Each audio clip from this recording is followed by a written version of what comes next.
Spoštovani predsednik Ustavnega sodišča, magister Miroslav Mozetič, spoštovani minister za pravosodje, magister Goran Klemenčič, spoštovani generalni državni tožilec Zvonko Fišer, spoštovani generalni državni pravobranilec dr. Boštjan Tratar, spoštovana predsednica odbora za pravosodje, magistra Bojana Muršič. Tukaj ne vem, ali ste vi predstavnica, tako je, potem spoštovana podpredsednica Državno-tožilskega sveta, kolegica Nastja Franko, spoštovani predsednik Sodnega sveta Janez Olej, tukaj sem zamenjal vrstni red, upam, da bo sprejel z razumevanjem.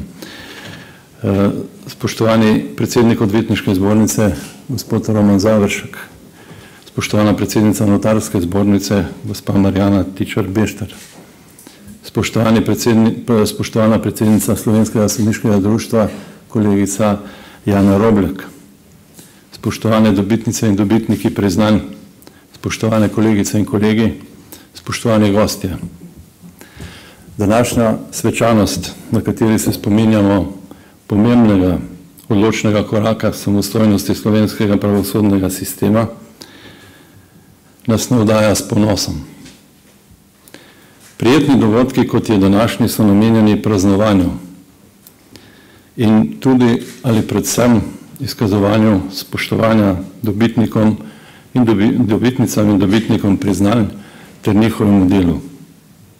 Žal enega od dobitnikov ni več med nami. Vidim pa meni drage in pomembne ljudi, od katerih sem se veliko naučil in pridobil tako v osebnostnem kot v strokovnem pogledu. Ne vem pa, dovolite mi malo samoironije, če je to glede na moj umetno ustvarjen sloves zanje v tem trenutku kompliment ali ne. Rad bi z vami delil nekaj misli, brez ambicije predstaviti celovit in filigransko izbrušen prispevek. Gre bolj za priložnostni razmislek o nas samih, o času, v katerem živimo in o tem, kako dalje. Sodstvo očitajo, da pluje brez kompasa, da nima strategije. Že večkrat sem poudaril, da sodstvo v teh anomičnih razmerah deluje dobro, pri čemer se zaveda in priznava tudi svoje slabosti in izkorišča priložnosti za izboljšanje svojega delovanja. Natančno vemo, kam želimo priti in kako to storiti. Da smo na pravi poti, govorijo naši dosežki, ki so plod prizadevnega dela vseh zaposlenih. Naj bo dovolj, če ponovim že večkrat izrečeno, a ne samoumevno mantro, da se število nerešenih zadev pomembno zmanjšuje, da jih rešujemo bistveno več, kot jih prejmemo in da se pričakovani časi reševanja skrajšujejo. Pomembno je, da rešujemo vse več izjemno zahtevnih zadev, pa tudi tistih najstarejših. V sodstvu je prisotno zavedanje, da moramo ravnati kot profesionalna organizacija za državljane in zato vse bolj stopa v spredje pogled z vidika stranke. Želimo vzpostaviti časovne standarde, ki naj bi se postopoma izenačili na območju celotne države in bi strankam omogočili razmeroma zanesljivo predvidevanje, v kolikšnem času bo njihova zadeva pred sodiščem zaključena. Ne moram pa ob tej priložnosti ne izraziti bojazni, da s tako dolgimi pozitivnimi koraki v bodoče ne bomo mogli nadaljevati, če bo prišlo do pomembnega kadrovskega reza v število sodnega osebja in zaposlenim za določen čas zaposlitev ne bo podaljšana. Sodstvo ne prenaša naglih sprememb in potrebuje stabilno poslovno okolje. Zato je treba skrajno resno vzeti predloge in predlagano terapijo, ki so jih na včerajšnji seji odbora za pravosodje, tu je kako simbolno potekala ravno na dan pravosodja, izrazili nekateri njegovi člani, ki naj bi pravosodje, še posebej pa sodstvo, učinkovito ozdravili vse slabosti. Naj ponovim da se z izkrivljeno selektivno redukcijo stvarnosti sodstvo vztrajno prikazuje kot nedelujoče, neučinkovito in nekompetentno. Priča smo številnim poskusom ustvarjanja navidezne resničnosti, ki temelji na različnih podtikanjih, izmišljotinah, lažeh in insinuacijah z jasnim namenom spodbijanja avtoritete in obračunavanja s sodstvom. Ni treba biti posebno pronicljiv, spoznanje se ponuja samo po sebi. Da demonizacija na podlagi odločitev v posameznih zadevah nosi v sebi neprikrit namen rušenja legitimnosti sodstva, ohromitve njegovega odločanja in ustrahovanja sodnikov. Sodstvo je že večkrat povedalo, da se ne bo spuščalo v politični diskurs, saj se način delovanja politike bistveno razlikuje od delovanja sodstva. Splošno znano je, da sodstvo ne more ostati neomadeževano, če je deležno napadov, pa če tudi samo dela politike. V tem pogledu morajo svojo vlogo odigrati drugi relevantni deležniki v družbi. Doslej je žal niso. V sodstvu politiki ni in ne bo mesta. Tudi zato, ker je njegov strokovni instrumentarij popolnoma neuporaben za način razprave, ki temelji na politični argumentaciji. Sodstvo bo do takih poskusov ohranilo nujno distanco in dostojanstven ter zadržan pristop. Poudarjati pa želim, da gre v tem pogledu za spodobnost in ne more biti za slabost.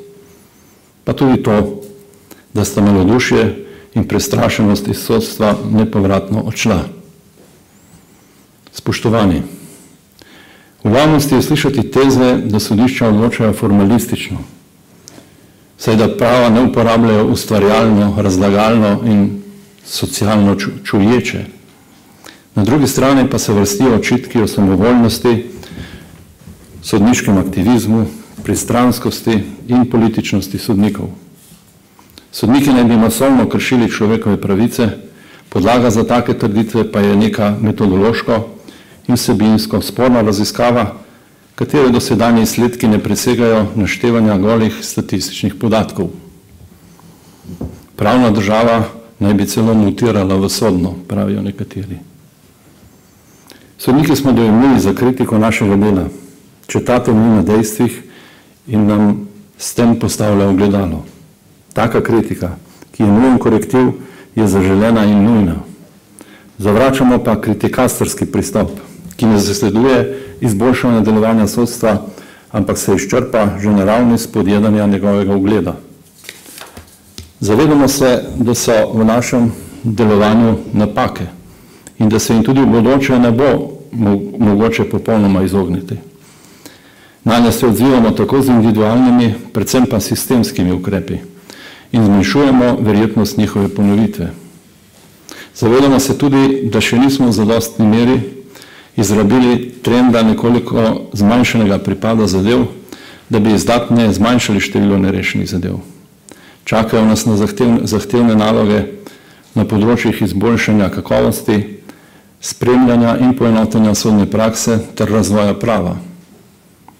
Morda smo bili nekoliko premalo odzivni in preveč stanovsko solidarni, ko je šlo za nekatera premalo odgovorna ravnanja sodnikov, a nikakor ne drži, da smo bili nanje neobčutljivi. Zato je treba zavrniti očitke, da med funkcionarji v sodstvu ni vzpostavljen sistem odgovornosti. Sodstvo deluje transparentno, še nikoli tako kot v sedanjem trenutku in bo v bodoče tak način delovanja samo še okrepilo. Naj v tem delu zaključim z večkrat ponovljeno ugotovitvijo, da bi sodstvo lahko delovalo bolje. Tu se je treba strinjati. Vendar pa moram jasno povedati, da ni pripravljeno sprejemati vloge nadomestnega poligona za zdravljenje frustracij drugih in večno priročnega dežurnega krivca. Spoštovani, nosilec sodne veje oblasti je osebnostno in strokovno avtonomen sodnik. Na njem gradimo. Odlikovati ga mora poglobljeno in široko strokovno znanje, poudarjanje delovne sposobnosti in osebnostne lastnosti, kot so poštenost, objektivnost, racionalnost, pravni občutek, tudi predanost sodniškemu poklicu, samozavest in odločnost uporabiti pravilno pravo in uveljaviti strokovno prepričanje, ne glede na morebitna zunanja pričakovanja. In taki ste današnji prejemniki nagrad. V vas prepoznavam avtonomne in odgovorne posameznike z izraženim sodniškim etosom in zavidljivo pripadnostjo ter predanostjo sodniškemu poklicu. Vaše strokovne karijere potrjujejo, da je biti sodnik privilegij, razumljen v tistem najbolj žlahtnem etičnem pomenu. Zato se vam v tej priložnosti zahvaljujem za vaš pomemben prispevek k razvoju slovenskega sodstva. In ne bi bilo prav, če bi se ob tej priliki ne zahvalil tudi dobitnikom priznanj iz vrst sodnega osebja, ki jim bodo priznanja vročena naknadno v mesecu decembru na konferenci dobrih praks. Njihova vloga je za nemoteno delovanje sodnega sistema nenadomestljiva. Tega se zavedamo vsi, ki nam je bilo dano deliti delovne procese s tako požrtvovalnimi in predanimi sodelavci. Dobrih rezultatov brez njihovega prispevka ne bi mogli doseči.